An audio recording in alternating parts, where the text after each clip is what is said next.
Hello, hi everyone, and welcome back. So my name is Daryl Albright, and I'm your teacher for English for Communication MPU 222. So today we're going to talk about communication in the workplace. So what kind of communication do you need when you go to the workplace, or when you go for the OJT, or when you go for any kind of work in the future? So in this video, we're going to talk about that. Stay tuned. Alright, in this video, we're going to talk about 4 aspects in communication in workplace. So these are the people that you will be serving in a company. Let's say if you work in OJT, MTA students, you're going for a mechanic store or official Pro 2 store. So these are the things that you will encounter. First is your superior. Second is your co-worker. Next is subordinate. And the last one is stakeholders. So let's go into it one by one.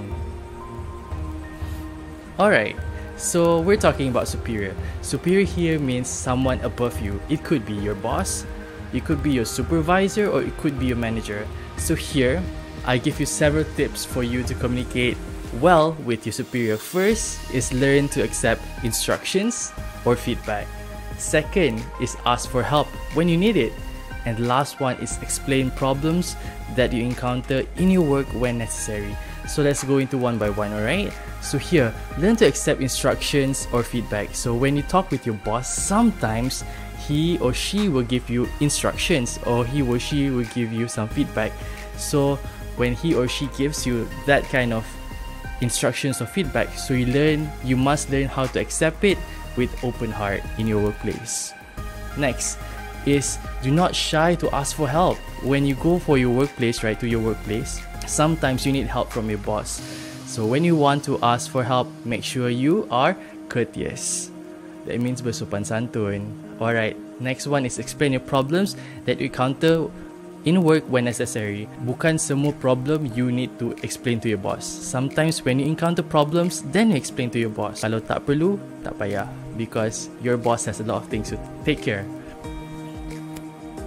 Alright, here, your co-worker could be your friends or acquaintance at work. So these are the tips that I can give to you on how you want to talk effectively with your co-worker, your friends or acquaintance. Acquaintance mean kenalan. Tak semestinya kawan, tapi kenalan. So first, you have to be an active listener. So that means you listen secara aktif lah. Janganlah bila orang cakap, you pun nak cakap. Next is speak with discretion. When you're communicating with your colleagues or peers, that means speak secara berhati-hati. Do not talk or a lot of details to your coworker or your friends, but remember to have that limit. Jangan cakap terlalu banyak sebab orang pun ada problem sendiri. Okay, next is think before you speak, so that you are more likely to say the right thing at the right time. Sometimes when you speak, right, it is not the right time to speak. So you feel like you're not cakap kan, tiba-tiba that situation is not suitable. So before you want to speak something, take a step back. Think, is this the right time or space to talk? Or we can talk at some other time. Next is communicate clearly and frequently with your colleagues. So here, when you want to talk to your colleagues or your coworker, remember to talk clearly. Jangan bagi sepatah-sepatah. Or maybe if you communicate in text, do not use short form, because sometimes people misunderstand that.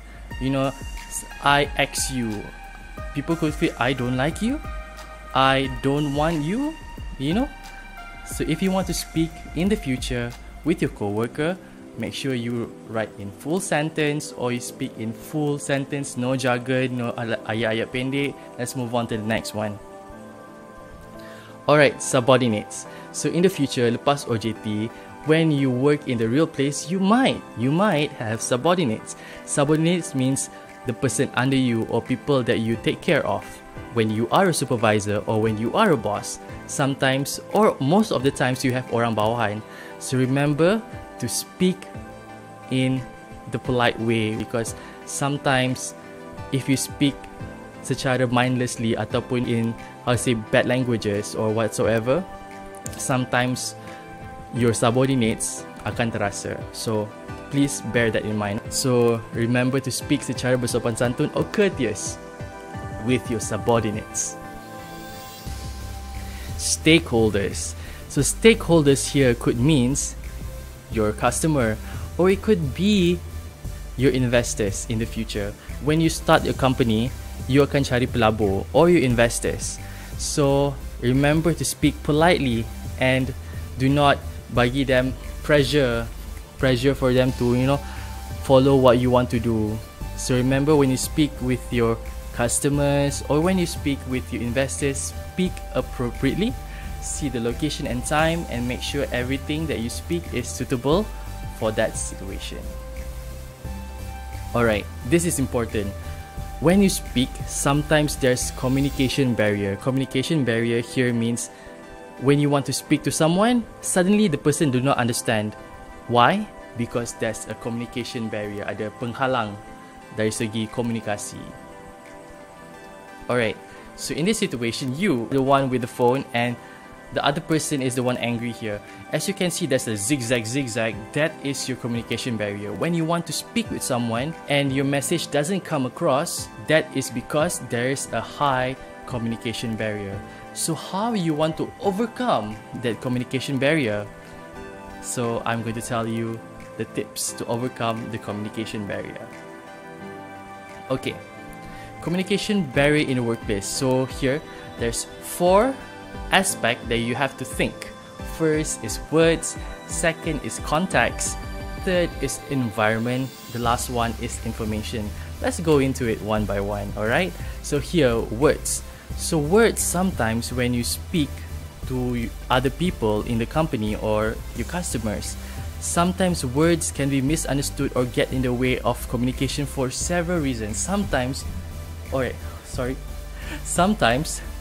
your words can be too hard to understand, or it can be you are using colloquial language, bahasa pasar, when you speak. So make sure you speak appropriately so that you are not being misunderstood. Next one, okay, context. So we're speaking about context here. In this context is body language. So when you speak with someone, look at the body language. Alright, sometimes when people, not interested in the way you speak, or you yourself doesn't show that you have interest in speaking to that person, there could be communication barrier. So how you want to see whether the person is interested or not? Sometimes if the person is not giving you eye contact or is not looking at you face to face, that person is not interested. In that way, if you know the person is not interested, so you have to find a way to make the person interested when you speak, so that the communication or the words that you want to say is delivered. Next one is environment. So environment here, you have to assess the environment. Kena tengok situasi bila bercakap when you communicate. So you cannot just suddenly you want to communicate in a location that is, for example, it's too busy or too noisy, and you want to speak with your boss or your coworker. Of course, the message will not come across, and maybe the other person will be angry, like the emoji just now, like marah, kenapa, why you want to speak with me in this situation that is not suitable. So instead of speaking in a situation that is not suitable or uncomfortable, you have to find a place that is quiet, tenang, chill, and then try to speak that time. Next one is information. If there's too much information, there will be communication barrier. Or if there's too little communication, too little information too, there could be communication barrier. So make sure your information that you want to give or you want to receive is suitable for that situation.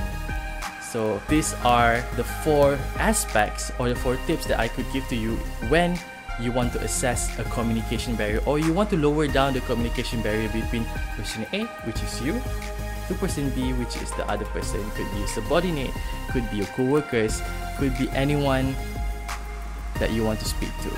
Okay, that's it everyone. Thank you for coming for my lecture. It's just a short lecture, but it will be very, very useful for you when you go for OJT in the future, because I believe if you could communicate better with your superior, which is your boss or your manager, or you could communicate better with your co-workers or with your friends or with your subordinate if you have in the OJT later, or your stakeholders. So you could have a very, very meaningful and also very, very beautiful experience in your OJT in the future, or maybe in your working life. So thank you very much everyone. Let's meet in the next video because I'll have more video for you. Bye.